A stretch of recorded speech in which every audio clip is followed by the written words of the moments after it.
Well, good morning. It's Sunday morning of the day that this video is going out to. I'm hoping that the wind isn't too strong. And in the background you can see the lovely snowy mountains behind us. And the strong northerly wind. Yeah, which is making things rather cold. 3 degrees.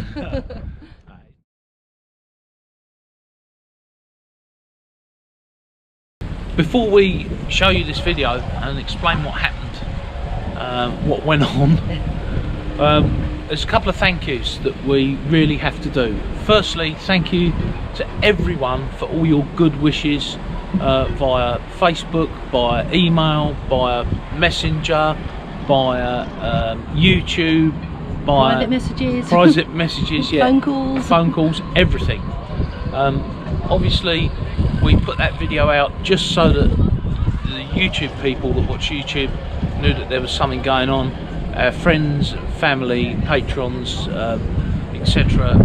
Knew almost straight away, and we're a couple of weeks in since that happened. But thank you guys, girls, people, for all your good wishes. That was the first thing. Second thing is to Setter Marinas, Barbara, the manager here. Thanks to those guys who have made things really easy, smoother for us.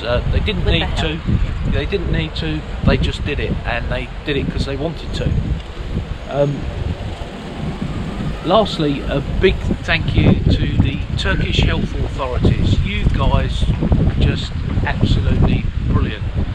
The Turkish health system is unbelievably good.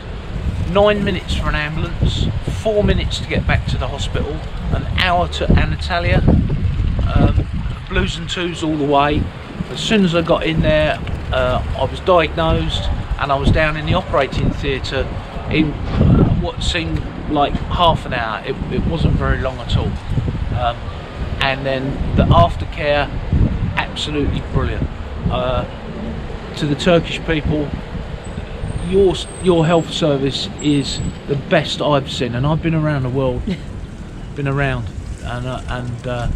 it's the best I've seen, better than the UK. So don't lose it, don't let anyone take it away from you. It's really good. And yeah, thank you to the health authorities. That's kind of it really. We'll get on with the story and we'll tell you what happened next.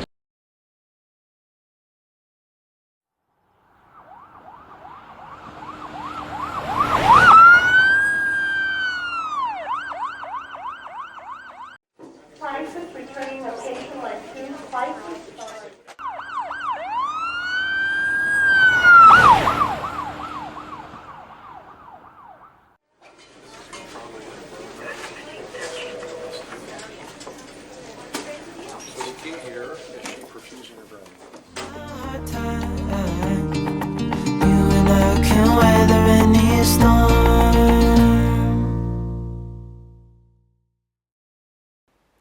Okay, what happened? Did I get hit by a bus? Was I run over by an elephant? Well, we've got to go back a little way so we can tell the full story. Now I've hurt my back, which means I can't kneel down here. Over the last couple of videos you'd have noticed that I've been referring to back problems, or what I thought was back problems. Luckily, as part of our residency for Turkey, we have to take out health insurance. It's fairly basic, but it allows us access to the local hospital and an MRI scan, which is what I had. Unfortunately, this revealed that I have what's called spinal stenosis. I have some damage to my vertebrae from a long time ago, and my spinal cord is actually being compressed or trapped. It's being trapped down to 3 millimeters here, 2 millimeters there, and it should be around 13 to 15 millimeters there. What's happening is that the bone damage is causing inflammation, which is pressing on the spine. It's intense pain. Now, I was given some pretty strong painkillers and anti-inflammatories, which is generally the first treatment for spinal stenosis. And that's part of the course with the treatments. Anti-inflammatory drugs and then painkillers, some physiotherapy, exercises to stretch and open the spine joints, injections of cortisone or high platelet plasma, and eventually, if nothing else works, then you have to have surgery. Now, I already have a couple of pins in my foot from this same injury, and I didn't fancy having, well, bits of metal put in my spine, as well as the ones that I already have in my foot. And those of you who have got pins and plates will know exactly what I'm talking about. And so for now, I just went ahead with the painkillers, the physio, and the anti-inflammatory drugs. Unfortunately, it didn't get any better. In fact, it got worse and the pain more intense. And here we are in sunny Turkey. It's been raining for a couple of days. My back is not better, but I've got some painkillers and some muscle relaxants from the local hospital. I can't sit around and do nothing. So, Madam here, we've got to make some sunblinds for the back of the boat. We made these ones here for the sides last year. So I continued to film bits and pieces of what was going on the boat, so we could keep you all up to date and show you some of the maintenance we were doing, and all seemed well. Well, apart from the pain was increasing, despite the anti-inflammatories and of course the painkillers. In fact, I even had a go at acupuncture, which kind of worked for a little while, but not long. I tried yoga, and by the way, that's not me. I also tried some massage therapy, but that actually made things a lot worse.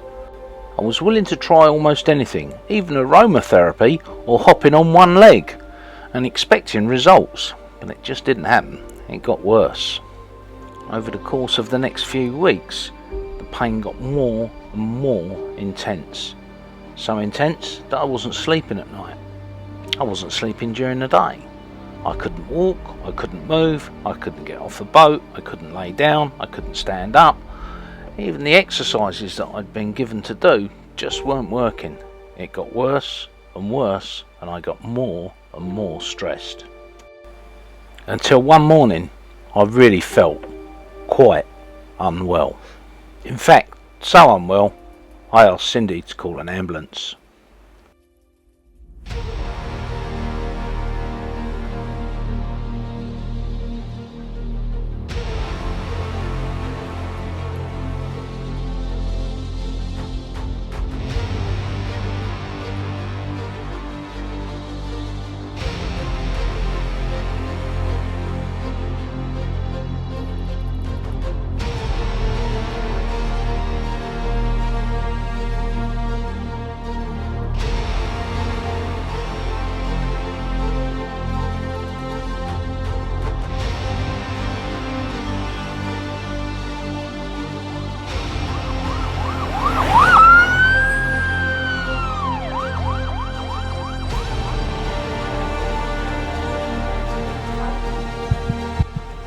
In 9 minutes from the time they were called, the ambulance arrived at the marina and I was taken straight to the hospital.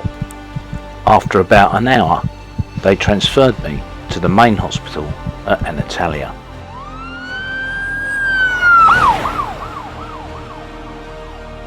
It's at this point that I have to say that the Turkish health service is unbelievably good.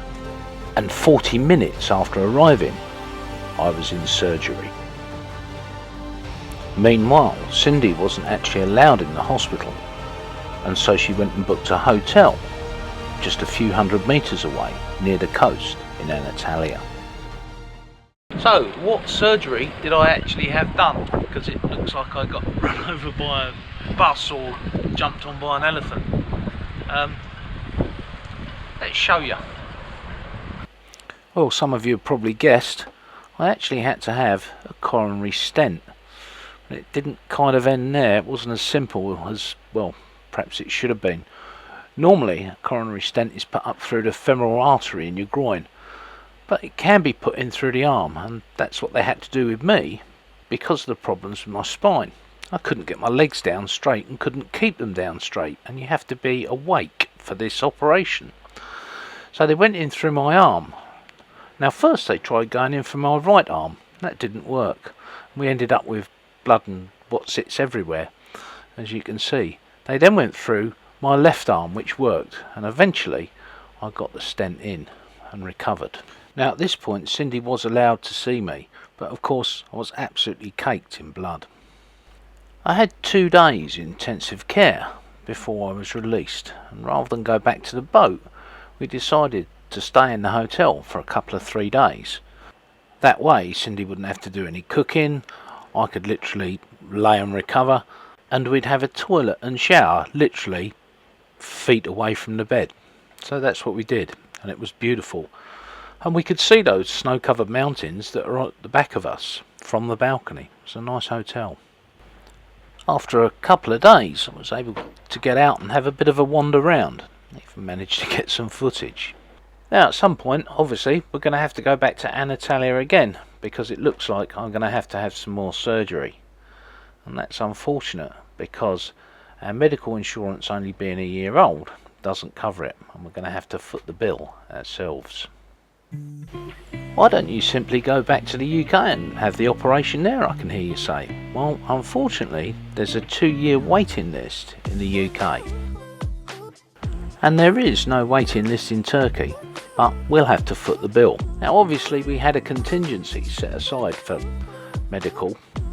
When the UK was part of Europe, there was a reciprocal arrangement for medical treatment across all the European states. That doesn't apply anymore, and to be honest, the standard of medical care across Europe varies greatly according to where you are. In Turkey, as I said, it really is top notch. However, the cost of insuring both of us for a year is astronomical. In fact, for both of us, 1 year's all-star cover, as it were, is more than the cost of the operation, so it's kind of a no-brainer. You set the money aside every couple of years, you've built up a pot, and that's what you use to pay for any medical that you need. And yes, we know that's a risk. It's a risk that a lot of liveaboards have to take. It's something that you have to gamble on. And normally it works out fine. In fact, it'll work out fine for us. But in the meantime, you could do us a big favour, give us a little helping hand, and it will cost you exactly nothing. All you've got to do is go down, hit the share button, hit the like, and hit the subscribe. Maybe watch 1 or 2 of the adverts all the way through, and that way YouTube will give us literally a few pennies for every one of you that does that, and that will really help us out a lot.